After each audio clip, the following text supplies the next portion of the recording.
Hello everyone, welcome back to the channel Zero to Data Analyst by Shalaka. Previously we have seen what is mean by DIM table. ठीक है, data modelling के अंदर जो भी हम लोग tables use करते हैं उसके ना नेमिंग कन्वेंशंस होते हैं in the form of dim and fact. ठीक है, उसमें से डिम टेबल क्या होता है वो हम लोगों ने देखा. Now we are going to see what is mean by fact table. ठीक है, यहाँ पर हम लोगों ने देखा था हम लोगों के पास 4 टेबल्स हैं.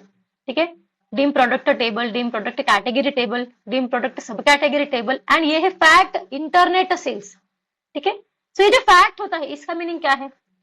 जैसे डिम टेबल के अंदर हम लोग डिस्क्रिप्टिव डेटा जो है वो मेंशन करते हैं, उसी तरह से फैक्ट टेबल के अंदर क्वांटिटेटिव डेटा जो है वो मेंशन किया जाता है. ठीक है, ऐसा डेटा जो हम लोगों को एनालिसिस के लिए यूजफुल है. ठीक है, वो डेटा हम लोग स्टोर करते हैं हमारे फैक्ट टेबल के अंदर. ठीक है, फैक्ट टेबल को ट्रांजैक्शन टेबल ऐसे भी हम लोग बोलते हैं.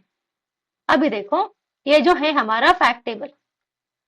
ठीक है, नाउ जैसे कि मैंने कहा फैक्ट टेबल के अंदर क्वांटिटेटिव डेटा प्रेजेंट होता है. ठीक है, या फिर ट्रांजैक्शनल डेटा प्रेजेंट होता है जिसका यूज हम लोग एनालिसिस के लिए करते हैं. जैसे कि यहाँ हम लोग देख सकते हैं ऑर्डर क्वांटिटी, कोई अगर पर्टिकुलर प्रोडक्ट जो है वो सेल हो रहा है. ठीक है, तो वो कितने क्वांटिटी में सेल हो रहा है. ठीक है, उसके ऑर्डर क्वांटिटी यहाँ पर मेंशन है. ठीक है, हर एक प्रोडक्ट का यूनिट प्राइस कितना है.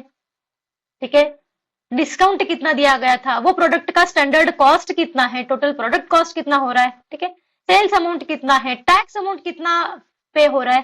ठीक है, इस तरह से जो ट्रांजैक्शनल डेटा होता है वो स्टोर होता है फैक्ट टेबल के अंदर. ठीक है, इसीलिए फैक्ट टेबल को ट्रांजैक्शनल टेबल ऐसे भी बोला जाता है. ठीक है, सेल्स के रिगार्डिंग जितना भी क्वांटिटेटिव डेटा है वो फैक्ट टेबल में मेंशन किया जाता है. नाउ जैसे डिम टेबल के अंदर प्राइमरी की होती है, उसी तरह से फैक्ट टेबल के अंदर फॉरेन की होती है. ठीक है, फॉरेन की is nothing but reference of your primary की. ठीक है, फॉरेन की क्या होता है, प्राइमरी की का ही रेफरेंस होता है. अभी जैसे कि यहाँ पर देखो एक कॉलम है प्रोडक्ट की नाम का. ठीक है, उसके अंदर ये 528, 528, 528 इस तरह से हमें मल्टीपल टाइम्स यहाँ पे डिस्प्ले हो रहा है. ठीक है, सो ये क्या है, कोई एक प्रोडक्ट है जिसकी प्रोडक्ट की है 528. ठीक है, तो ये वो प्रोडक्ट के सेल के बारे में इंफॉर्मेशन हमें यहाँ पर दिख रही है. ठीक है, उसका ऑर्डर डेट क्या था, शिप डेट क्या है, ड्यू डेट क्या है. ठीक है, उसका ऑर्डर क्वांटिटी कितना है, यूनिट प्राइस कितना है, ये जो सारा डेटा है सेल्स के रिगार्डिंग वो हमें दिख रहा है हमारे फैक्ट टेबल के अंदर. सो यहाँ पर ये जो कॉलम है वो क्या है, हमारा फॉरेन की कॉलम है जो कि प्राइमरी की का रेफरेंस होता है.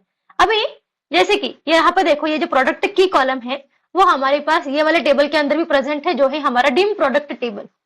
दिख रहा है यहाँ पे प्रोडक्ट की, यहाँ पे ये वाले टेबल के अंदर डिम टेबल के अंदर ये कॉलम मेरा प्राइमरी की कॉलम है और इसी कॉलम का रेफरेंस हम लोग यहाँ पे यूज करते हैं फैक्ट टेबल के अंदर एज अ फॉरेन की. ठीक है, अभी 528 की वाला जो भी प्रोडक्ट है उसके सेल्स के बारे में इंफॉर्मेशन मुझे मिलेगी फैक्ट टेबल के अंदर, लेकिन ये प्रोडक्ट के बारे में इंफॉर्मेशन कहाँ मिलेगी हमें, डिम टेबल के अंदर. जैसे कि यहाँ पे देखो हम लोग क्या करते हैं ना, अभी 528 के लिए फिल्टर लगा लेते हैं.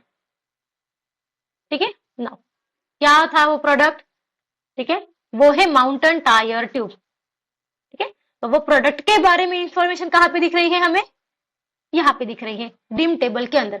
लेकिन ये जो प्रोडक्ट सेल हुआ है, ठीक है, कितनी क्वांटिटी में सेल हुआ, ठीक है, उसका टोटल सेल्स अमाउंट कितना है, टोटल डिस्काउंट कितना है, वो अगर हमें देखना है तो वो हमें मिलेगा फैक्ट टेबल के अंदर. तो हम लोग क्या करेंगे ना, फैक्ट टेबल के अंदर भी 528 के लिए फिल्टर लगा लेंगे. तो यहाँ देखो उसी प्रोडक्ट के बारे में पूरी इंफॉर्मेशन जो है वो मेंशन की गई है. ठीक है, ठीक है, उसका कॉस्ट हो गया, उसका सेल्स अमाउंट हो गया, टैक्स अमाउंट हो गया. So this is the fact table. ठीक है, जैसे कि dim stands for dimension, fact stands for transactional. ठीक है, सेल्स के रिगार्डिंग जो भी क्वांटिटेटिव डेटा होता है जिसका यूज हम लोग एनालिसिस के लिए करते हैं वो हम लोग फैक्ट टेबल के अंदर मेंशन करते हैं. फैक्ट टेबल को ट्रांजैक्शनल टेबल ऐसे भी कहा जाता है. एंड फैक्ट टेबल के अंदर हमें क्या मिलता है, हमें मिलता है फॉरेन की. फॉरेन की जो कि प्राइमरी की का ही रेफरेंस होता है. सो मॉडलिंग करते समय, ठीक है, डिम टेबल, फैक्ट टेबल के बारे में ये बेसिक चीजें जो है वो हमें पता होनी चाहिए। At the same time primary की क्या है, फॉरेन की क्या है, वो समझना बहुत ज्यादा इंपॉर्टेंट है। ठीक है, अगर ये बेसिक हमारा क्लियर है तो ही हम लोग प्रॉपरली डेटा मॉडलिंग कर सकते हैं। So this is all about the fact table. Stay tuned for the upcoming tutorials. Please like, comment, share and subscribe. And for any doubts, please comment. Thank you.